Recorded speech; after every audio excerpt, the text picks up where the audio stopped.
Putain, bien wesh, parce qu'en général, on s'offre un bon resto, éventuellement un week-end, une fringue par-ci, une fringue par-là. Toi, tu déménages, quoi. Moi, je déménage. Ok. Non, alors après, j'exagère. Il y a eu aussi, entre-temps, le Covid. Oui, non, mais on aime bien cette histoire, on va la garder comme ça. On peut la garder comme ça. Ça fait un peu rêver, mais non. Non, mais aussi, vas-y, raconte quand même ton histoire. Non, alors oui, justement, quelques mois après... Bienvenue sur le podcast sur le tabac Tu manques pas d'air. Je suis Astrid Malone et je reçois cette semaine Marie-Sophie. Son premier arrêt de la cigarette, c'était avec la volonté. Pas ouf. Son deuxième, c'était avec l'hypnose. Chou blanc. Et son troisième arrêt, pour une histoire de gencive, ça a tenu. Et ça devrait perdurer pendant presque 30 ans. Enfin, ça, c'est le plan A. Et rien que pour ça, mon invitée, elle manque pas d'air. Salut. Ça va? Oui, et toi? Enchantée. Je te mets direct le micro. Vas-y, c'est parti. Bonjour okay. Marie-Sophie. Bonjour. Merci de te déplacer par ce temps de pluie un dimanche de fin d'après-midi. Waouh, pour parler du tabac. Prête pour monter mes 5 étages? Ouais, c'est parti, on y va. Bon, là, on est au 4e, t'es comment? C'est déjà moins drôle. Hein. Ça y est, on y est. C'est bon. Bienvenue, vas-y, affale-toi. Si, ok. Ah oui, comme chez les psys. Donc, quel genre de fumeuse t'étais? Alors, moi, j'étais une grosse fumeuse. Là, j'ai 32 ans. J'ai commencé à fumer quand j'avais 15 ans. Donc au début j'en fumais en moyenne, ça allait progressivement, donc j'en fumais peut-être au début 5 et ça a monté crescendo quand je suis devenue étudiante où là j'en ai fumé un peu plus autour de 10-15 et sans compter les soirées et pour finir vraiment à quasiment un paquet par jour. Ok. Et donc là j'ai arrêté il y a 4 ans et demi. Voilà. Waouh. Comment t'as arrêté? En fait on a dû me faire une petite opération des gencives. Donc pas une grosse opération, mais pour que ça fonctionne, il fallait que pendant 3 semaines, j'arrête complètement de fumer pour que ça cicatrise bien. Alors je te coupe parce que c'est vrai que je l'ai appris il n'y a pas longtemps. Une clope par jour suffit pour que ce soit nuisible quand on a une opération en lien avec les gencives. Voilà. C'est fou. Donc ouais, et donc en fait on se dit, déjà cette opération est payante, pas remboursée. Donc en fait on se dit que si on commence à faire cette opération, déjà 1 c'est pas drôle, 2 c'est coûteux. Donc en fait si on le fait, on le fait à fond et du coup on veut que ça marche, donc go. Et puis là j'avais pas le choix, ça allait complètement se déchausser, enfin fallait faire quelque chose quoi. Ouais, c'est une greffe de gencive, je sais plus le terme exact, mais en fait c'était ça. Donc rien à voir forcément avec, pas forcément à voir avec la cigarette, c'est pas lié forcément à ça, mais voilà, fallait le faire, donc fallait arrêter de fumer pendant 3 semaines. Et donc à partir de là je me suis dit, en fait déjà pour moi, c'était carrément impensable d'arrêter de fumer déjà une journée. Donc je me suis dit, si j'arrête 3 semaines, je peux arrêter complètement. Enfin là, voilà. Donc ouais, moi j'étais plutôt ce genre de fumeuse où vraiment impossible de m'arrêter pendant plus de 24 heures, ça me semblait déjà fou. Mais alors du coup, quand t'as su qu'on allait t'opérer et qu'il fallait arrêter de fumer pendant 3 semaines, t'étais prête à annuler l'opération? Non, parce que alors déjà c'était... En fait, j'avais quand même toujours un peu cette volonté au fond de moi d'arrêter de fumer. J'avais déjà essayé d'arrêter de fumer auparavant, je pense 1 ou 2 ans avant. J'étais allée me faire hypnotiser. Ça n'avait pas fonctionné, donc voilà. Mais donc ça me travaillait déjà cette envie de me dire allez, il y a un moment, faut s'arrêter de fumer, faut arrêter, ne serait-ce que voilà, pour la santé, mais aussi pour le coût, enfin voilà, pour le budget, tout ça. Donc voilà, l'hypnose ça n'avait pas fonctionné, ma propre volonté n'avait pas fonctionné non plus.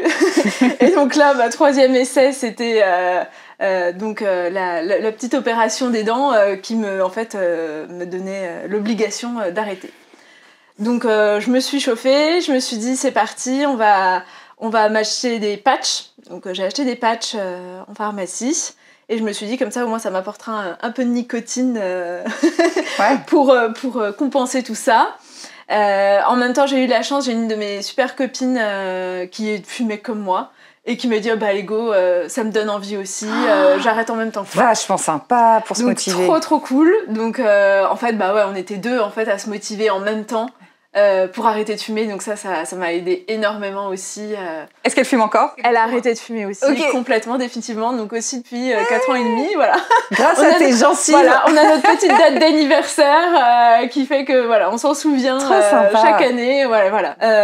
J'ai fumé, je me souviens très bien de ma dernière cigarette avant d'y aller. Voilà, je me suis dit, allez, celle-là, c'était avant, genre 15h et quelques avant d'aller chez le dentiste. Ah oui, donc c'est vraiment ça qui t'a fait arrêter, au sens où t'aurais pu arrêter 3 jours avant ou une semaine avant. Non, c'est la dernière chose que t'as faite avant d'aller chez le dentiste, c'était fumer ma cigarette. Voilà. Donc je m'en souviens très bien, j'étais dans mon studio, voilà, elle m'allumait ma cigarette et en me disant, celle-là c'est la dernière, avant un bon moment. T'étais triste, t'étais émue, c'était cérémonial? Non, j'étais surtout stressée plus à l'idée de me dire est-ce que je vais arriver à tenir et à me dire que c'est vraiment ma dernière, quoi.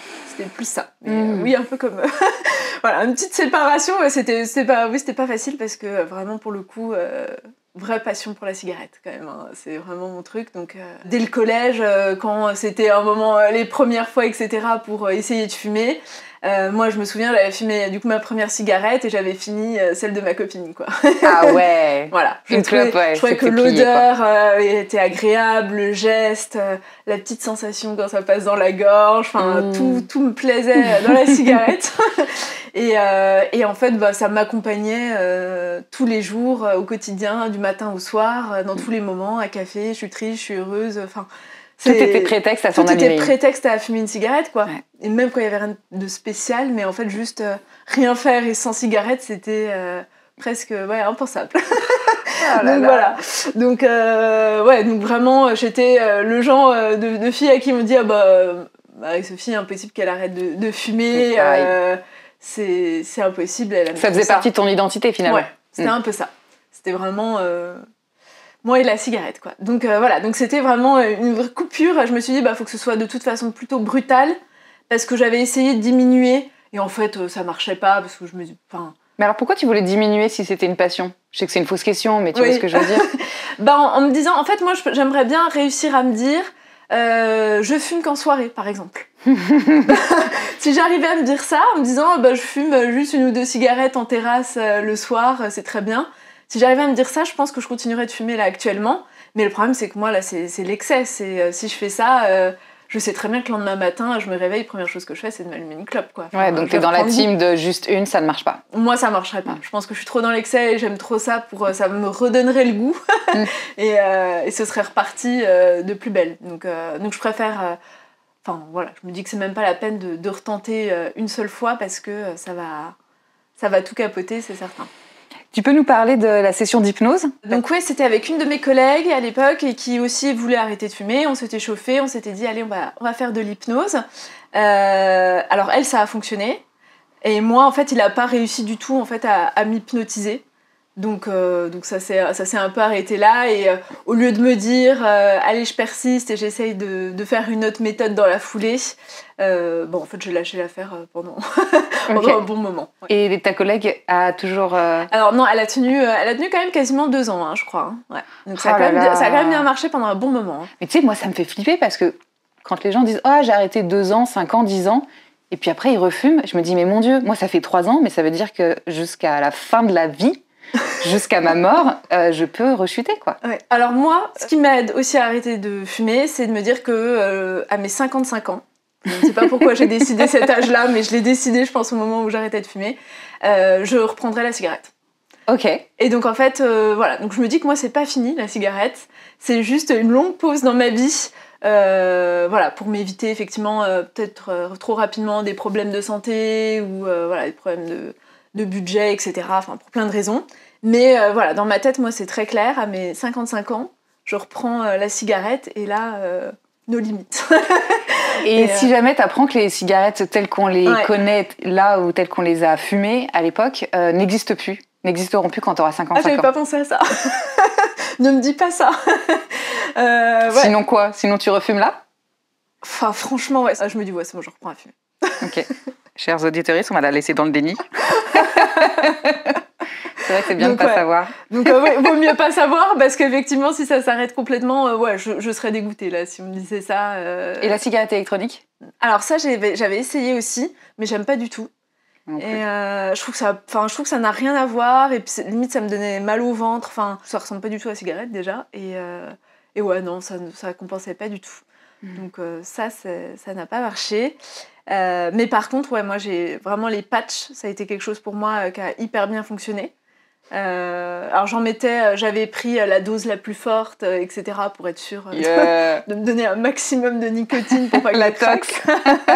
Donc la nuit je l'enlevais parce que tellement c'était fort, quoi. Mais ouais, j'ai jamais testé. Ça donne le tournis ou... Bah limite un peu. J'avais enfin, tu sais, tu colles sur l'épaule comme ça, c'est tout rouge à la fin. Enfin ouais, ça, tu sens que ça met bien une bonne dose quand même. Hein. Et donc ça, ouais, j'ai fait vraiment les 3 mois pour être sûre de faire ça du début à la fin et de pas trop craquer, quoi. Donc ouais. Mais ma pote par exemple qui a arrêté de fumer en même temps que moi, elle avait commencé et puis au bout de 2 semaines en fait elle en avait plus besoin déjà. Ok. Donc bon après ça... Chacun son rythme. Chacun son rythme et tout, mais moi je pense que ça me rassurait aussi de savoir que j'étais comme un peu une échelle d'arrêt de la cigarette, quoi. Voilà. Ok. Après j'ai aussi beaucoup compensé par... la nourriture. Vas-y, raconte. Les auditeurs, ils ont besoin d'entendre ça. Ouais, forcément. Ils sont dans le même cas. C'est que là, forcément, tu vas sur les Kinder, les machins, tous les petits trucs qui peuvent te faire grignoter. J'essayais aussi, par contre, beaucoup de boire de l'eau. J'avais entendu ça, de me dire, t'as envie d'une cigarette, hop, tu bois de l'eau. Le fameux verre d'eau. Voilà, mais bon, on va pas se mentir, c'est quand même pas le truc le plus fou. Hein. C'est pas ce qui nous donne... vraiment l'envie. Et puis toujours avec ma pote qui a arrêté de fumer, on s'est lancé aussi dans le sport, la course à pied. Ouais. Et ça, je pense que mine de rien, ça aide aussi un peu à se motiver, à se montrer que ça a un intérêt aussi d'arrêter et de pouvoir faire du sport, alors qu'à la base, moi, pas du tout sportive. Hein, donc là, du tabac, t'as fait faire de la course. Ouais. Je pense que ça a un petit côté aussi pour se défouler, ça fait du bien, de un peu se déchaîner autrement que sur une cigarette. Et aussi pour se prouver, voilà, je pense de se dire, allez, j'arrête de fumer, maintenant on essaye de se mettre dans un autre mood, un peu, pas healthy, c'est peut-être exagéré, mais voilà, un peu plus en mode sportive, voilà. Et ça tient encore? Tu cours toujours? Et du coup, je cours toujours, ouais. Donc ça, pour le coup, ça a tenu. Alors franchement, ce n'est pas devenu une addiction comme la cigarette, hein. Ça, on n'en est pas là. Mais ouais, je pense que ça m'aide un peu, puis surtout ça compense aussi la nourriture qu'on engloutit. Tu sais combien de kilos t'as pris depuis que t'as arrêté? Ouais, alors après, il y a un peu l'âge qui doit jouer aussi, mais ouais, j'ai facilement pris 4-5 kilos quand même. Hein. Ouais. Oh, petite joueuse, j'ai arrêté de compter au bout de 13. Au bout de 13? Ah ouais? J'ai arrêté de compter, c'est-à-dire j'ai continué de grossir après 13. Je vois, allez, tu sais quoi? Ouais. J'ai jeté la balance. Bon, ça se voit pas, t'as de la chance, mais... J'ai perdu la moitié, je crois. Je suis entre 2 jeans, donc... Mais ouais, mais ça, c'est le truc qui est déprimant, par contre, hein, de voir ça. Ouais. Bon, voilà. Après, y a d'autres avantages. Je trouve que le teint, effectivement, c'est peut-être... je trouve effectivement le teint un peu plus fraîche, parce que ce que t'en penses, mais moi, je trouve que ça, effectivement, ça a un peu changé quand même là-dessus. On m'a beaucoup fait la remarque sur le glow. Ah ouais, voilà, ouais. Ok, d'accord. Voilà, du coup, on se dit, bon, là, on peut investir dans d'autres crèmes, des machins. Maintenant qu'on a arrêté de fumer, voilà, on peut investir dans d'autres choses. Donc voilà, moi, c'est par exemple, aussi, c'est une économie, tu vois, qui m'a permis de changer d'appart. Mais je te crois pas. En fait, je faisais le calcul, j'économisais du coup quasi plus de 200 €, tu vois, par mois. Donc en fait, ces 200 € là, tu peux les mettre dans un appart. Donc en fait, j'ai changé d'appart aussi quelques mois après. Donc c'est motivant ça aussi de dire, allez, on quitte le studio, on quitte la cigarette. Du coup, on se prend un bel appart dans lequel on fumera pas, ça sera sympa. Putain, bien wesh, parce qu'en général, on s'offre un bon resto, éventuellement un week-end, une fringue par-ci, une fringue par-là. Toi, tu déménages, quoi. Moi, je déménage. Ok. Non, alors après, j'exagère. Il y a eu aussi, entre-temps, le Covid. Oui, non, mais on aime bien cette histoire. On va la garder comme ça. On peut la garder comme ça. Ça fait un peu rêver, mais non. Non, mais aussi, vas-y, raconte quand même ton histoire. Non, alors oui, justement, quelques mois après l'arrêt du tabac, j'ai eu le Covid, le confinement. Donc, confinement que je suis allée faire chez mes parents. Donc là, je me suis dit, est-ce que je vais tenir sans cigarette pendant des semaines chez mes parents? C'est peut-être pas forcément évident. Et voilà, et ça aussi, je me suis dit, en fait, si je réussis à ne pas fumer pendant cette période-là, c'est que c'est bon, tu peux vraiment arrêter à un vrai moment, quoi. Là, il n'y a pas de craquage à ce moment-là, c'est que c'est OK. Finalement, c'est bien que tu aies eu ce genre d'épreuve dans l'année de l'arrêt du tabac parce que ça te permet de te tester. Il me semble que certaines personnes disent qu'on met 1 an à vraiment se sevrer parce qu'on revit en 1 an suffisamment d'étapes, de situations, d'émotions, de up and down pour vérifier comment on les traverse selon les saisons, selon les gens qu'on rencontre. Et en vrai, passer quelques jours chez ses parents, c'est une putain d'épreuve. Donc ça... voilà. Donc là, c'est même pas quelques jours. Ah ouais, confinement. Voilà, confinement. Et puis effectivement, après, il y avait eu l'enchaînement de l'été, les terrasses, tu vois, les petites cigarettes. Oui, je vois. Tu prends avec une petite bière, là, en fin de journée. Je crois que d'ailleurs, c'était la cigarette qui me manquait le plus, tu vois, c'est quand tu sors du boulot, en fin de journée. Et là, c'était la cigarette qui signait un peu la fin de la journée et début de soirée. Ouais. Mais comment tu t'es consolée du coup de ça? Là, franchement, pour le coup, pas trop de choses qui ont compensé à ce moment-là. Il fallait juste un peu l'accepter. Moi, après, j'ai aussi décidé, en arrêtant de fumer, d'accepter aussi qu'il y ait des moments, ça va me manquer. Et puis oui, je suis jalouse des gens qui fument à côté de moi, mais c'est comme ça. Tu vois, c'est mon choix. Je peux aussi reprendre si j'ai envie. T'as fait un travail d'acceptation de cette émotion désagréable. Voilà. Par exemple, tu vois, j'ai arrêté de fumer, mais il y avait des paquets de clopes chez moi. Waouh. Avec un briquet. Voilà. T'es joueuse. Je suis joueuse, mais je me suis dit, en fait, si t'arrêtes de fumer, faut savoir que tu vas vivre avec la cigarette. Après, moi, pour te dire à quel point j'aime la cigarette, c'est que quand les gens fument à côté de moi, je suis la première à vouloir sentir la fumée, envoyez-moi la fumée. Parce que j'aime trop cette odeur, donc j'ai pas envie de m'arrêter, en tout cas de vivre et de surtout pas regarder les gens qui fument, d'être loin d'eux, de pas regarder des paquets de cigarettes à côté de moi. Je me suis dit, si t'arrêtes, faut vivre avec, c'est comme ça. Tu fais ce choix-là, c'est pas la peine d'emmerder tout le monde avec ça et de moi-même de m'apitoyer tout le temps sur le fait que j'ai arrêté. Et donc t'as pas peur de craquer parce que tu te dis que tu refumeras à 55 ans. Voilà. Je me dis, alors si, j'ai toujours quand même peur un peu de temps en temps de craquer, et c'est les moments où finalement je m'y attends pas, où c'est pas forcément quelque chose, un drame ou un moment vraiment heureux, c'est plus des fois je suis là, qu'est-ce que j'aimerais bien juste une petite cigarette là comme ça, ou des fois je me fais peur, je me dis, là tu pourrais facilement t'en prendre une. Et il n'y a aucun facteur extérieur ou émotion particulière intérieure qui déclenche ça? J'ai pas l'impression que finalement les moments où j'ai vraiment envie, où je sens que je peux craquer, c'est finalement dans des moments assez plats de ma vie. Et comme l'ennui? Comme l'ennui, peut-être. Donc ça t'occupe? Effectivement, c'est peut-être ça. Pour m'occuper, je pense que ça peut être ça.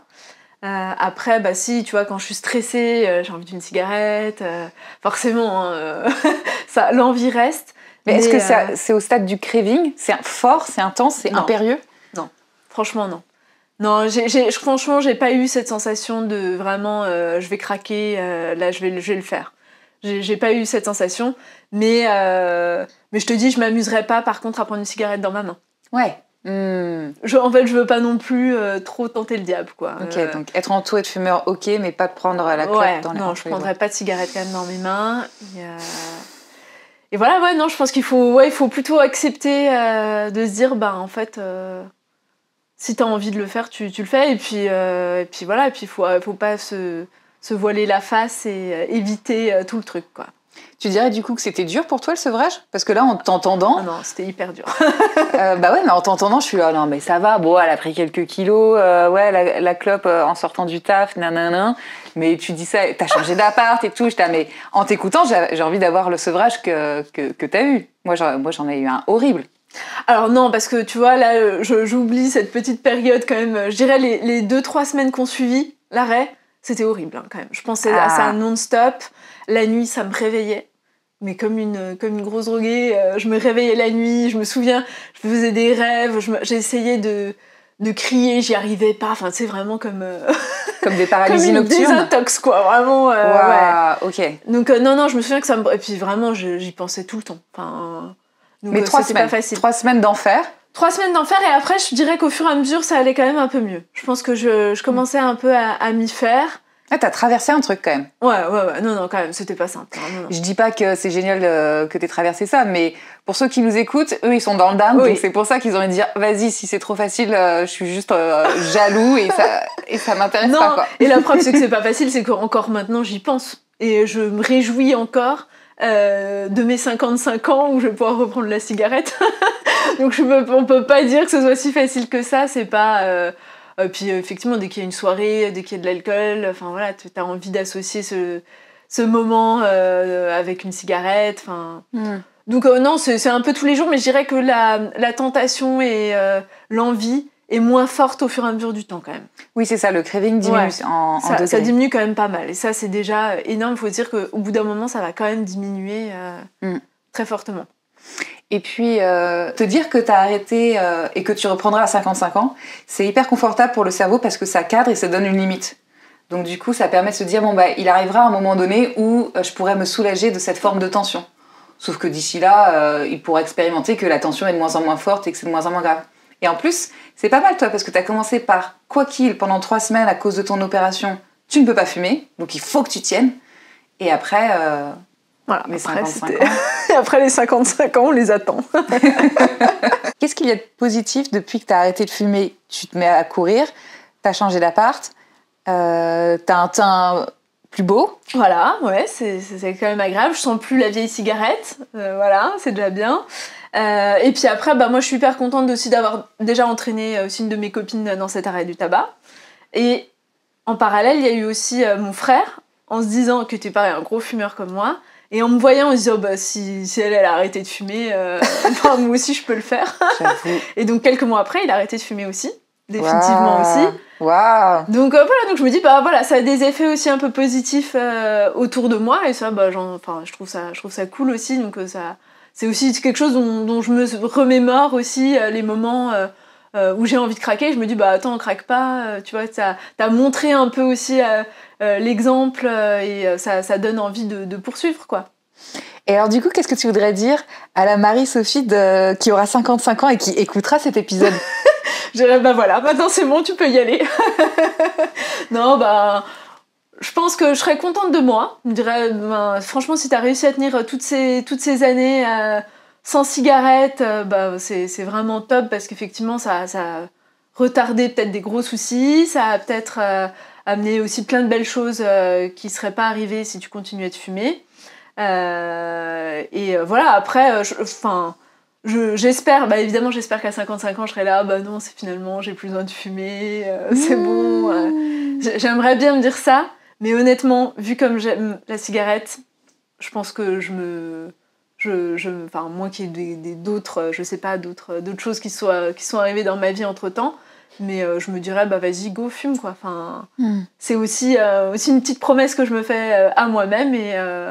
Oui, tu te dis, bon, si ça se trouve, je refumerai pas, mais au pire des cas, je refume, donc je suis contente pour moi, quoi. Voilà, j'ai tenu ce que je m'étais dit, voilà, il y a une fin. Mais il y a quand même une part de toi qui se dit que peut-être que tu refumeras pas. Peut-être, ouais, j'espère, oui. Elle est intéressante, cette partie-là. Ouais, au fond de moi, j'espère que je me dirais, non, là, si j'ai tenu, j'aurais tenu quoi quasiment 30 ans. 25, ouais, voilà, entre 25 et 30 ans, je me dirais, voilà, tu peux peut-être encore ne pas craquer et continuer comme ça.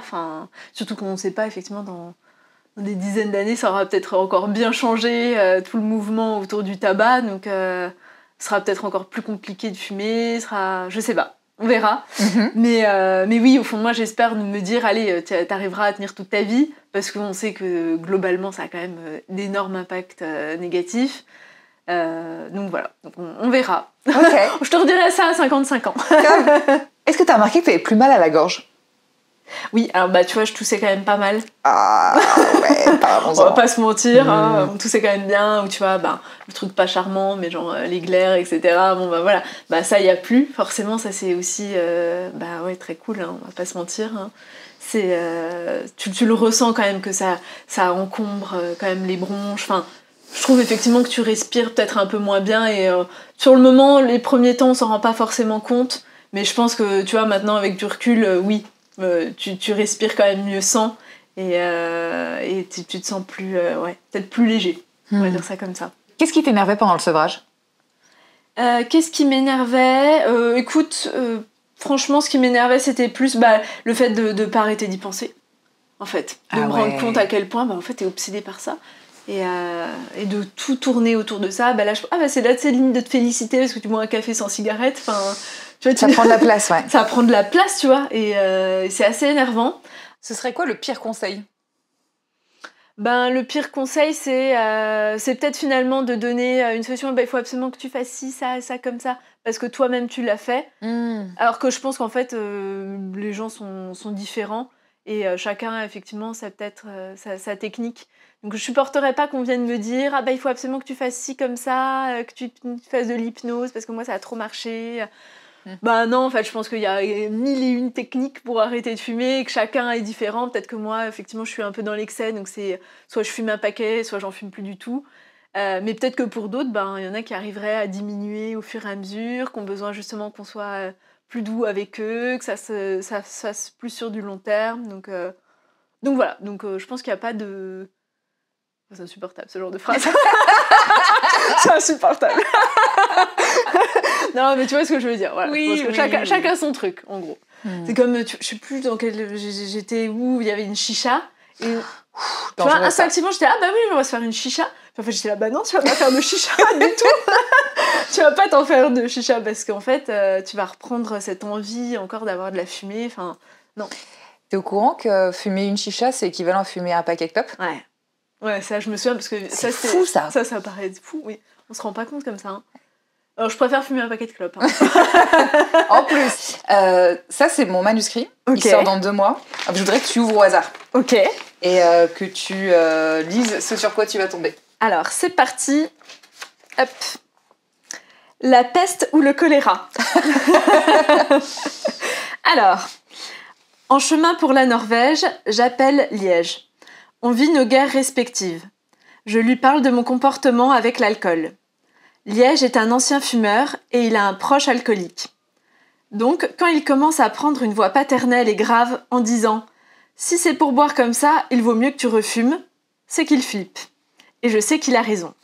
Putain de Vietnam.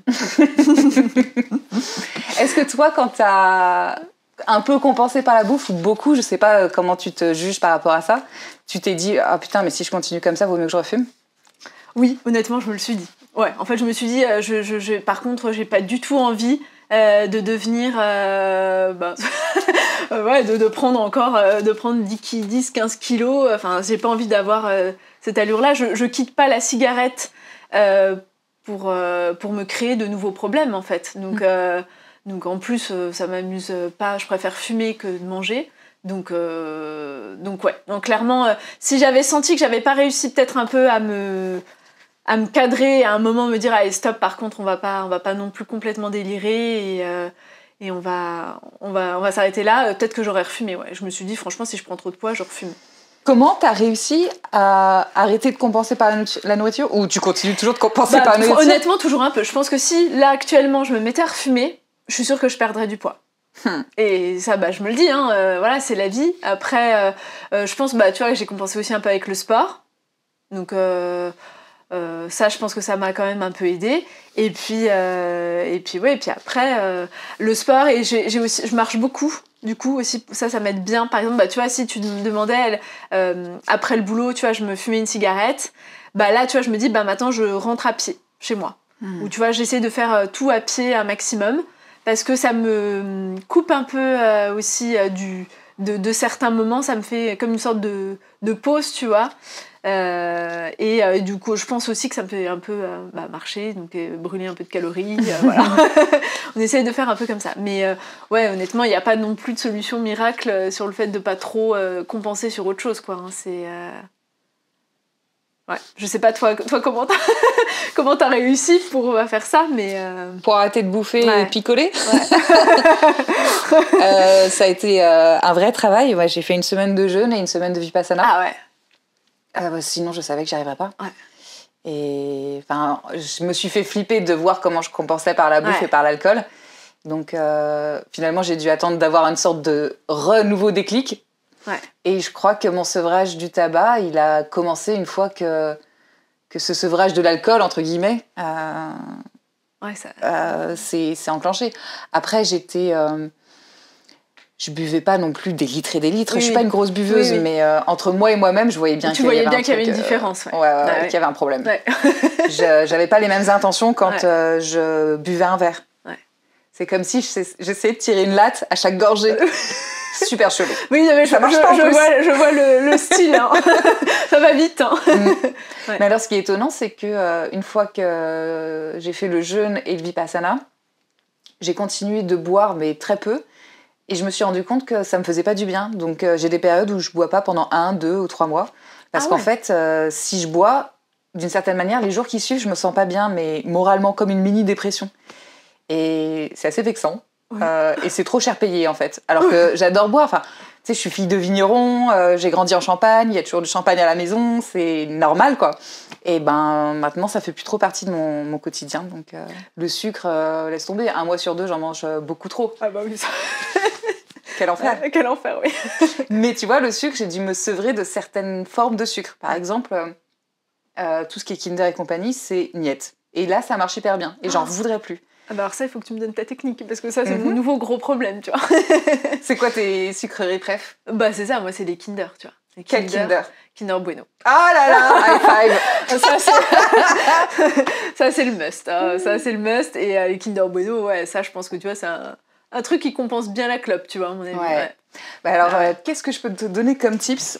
Parce que ça a été vraiment ma passion, hein, Kinder Bueno, j'ai bouffé par 6. Ah ouais, bah moi c'est pareil, tu vois, tu vois, au taf, là, au lieu d'aller me faire une pause clope, tu vois, je pense comme avant, bah je vais au petit Coxy Market à côté, je vais m'acheter les packs de 6 Kinder, puis je peux te les manger comme ça tout l'après-midi, quoi, sans problème. Je sais pas si je pourrais te donner comme tips j'en ai tellement mangé que ça m'a dégoûté. Non, c'est faux. Même quand je suis dégoûtée, je pouvais encore en manger.